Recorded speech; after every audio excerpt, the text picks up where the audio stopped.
সম্মানিত ভিউয়ার্স, আসসালামু আলাইকুম। বন্ধুরা, আজ আমি আপনাদের মাঝে ফুল একটি অন্য সাবজেক্ট নিয়ে একটু কথা বলতে চাচ্ছি।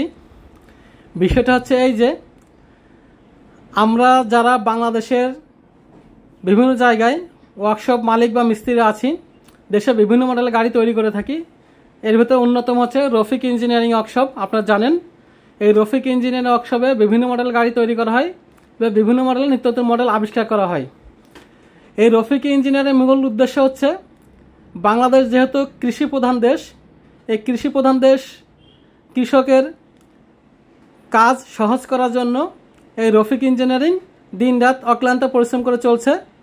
নিত্য নতুন মডেলের যন্ত্রাংশ, গাড়ি এবং মেশিনপত্র দিয়ে কৃষকের কষ্ট লাঘব করার চেষ্টা করছে। ইতিমধ্যে দেখছি ইদানিং কিছু ব্যক্তি ফেসবুকে আমাদের ভিডিও দেখে উল্টাপাল্টা কমেন্ট করছেন। তো যারা এই উল্টাপাল্টা কমেন্ট করছেন, আমি পারতাম তাদেরকে সরাসরি ফোন করে বিস্তারিত কিছু বলতে বা জানাতে। তবে আমি সে সকল ভাই এবং বন্ধুদেরকে বলতে চাই যে ভাইয়া, আপনি যদি বাইরের দেশের গাড়ি সুনাম করে থাকেন, বাইরের দেশের দাদাবাবুদের দালালি করার চেষ্টা করেন, দালালি করেন, কোনো অসুবিধা নেই, করতে পারেন।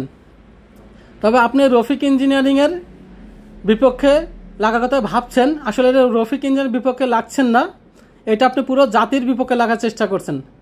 এই রফিক ইঞ্জিনিয়ারিংয়ের মতো যত ওয়ার্কশপ বাংলাদেশে আছে, আমি মনে করি এগুলো হচ্ছে বাংলাদেশের গর্ব। এগুলো আমাদের জন্য, বাঙালিদের জন্য একটি গর্বের জায়গা।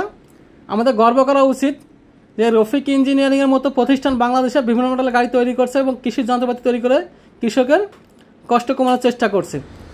আর আপনারা যারা নেগেটিভ কমেন্ট করেন, এই গাড়িগুলো অবৈধ, এই গাড়িগুলো বাংলাদেশে চলতে দেওয়া ঠিক না, এই গাড়িগুলোর জন্য দুর্ঘটনা ঘটে, তো বলি কি বন্ধু, শুধু এই গাড়িগুলো বাংলাদেশে দুর্ঘটনা ঘটে এমন রেকর্ড কয় পিস দেখাতে পারবেন আপনি?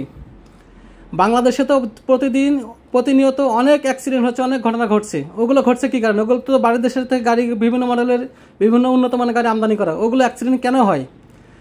তো বন্ধু, আপনাকে সাবধান করে বলছি, আপনি যে কথাগুলো বলছেন কমেন্টে এসে এই গাড়ির বিপক্ষে বা দেশের বিপক্ষে, শুধু আমি না, বাংলাদেশের মানুষ মনে করবে যে আপনি এই দেশের শত্রু, এই জাতির শত্রু, আপনি কৃষকের শত্রু।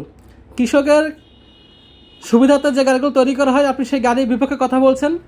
আমি আশা করব আপনি সাবধান হয়ে যাবেন এবং পরবর্তীতে আমাদের এইসব কমেন্টগুলো, ব্যাক কমেন্টগুলো করবেন না, ভালো কিছু বলার চেষ্টা করবেন।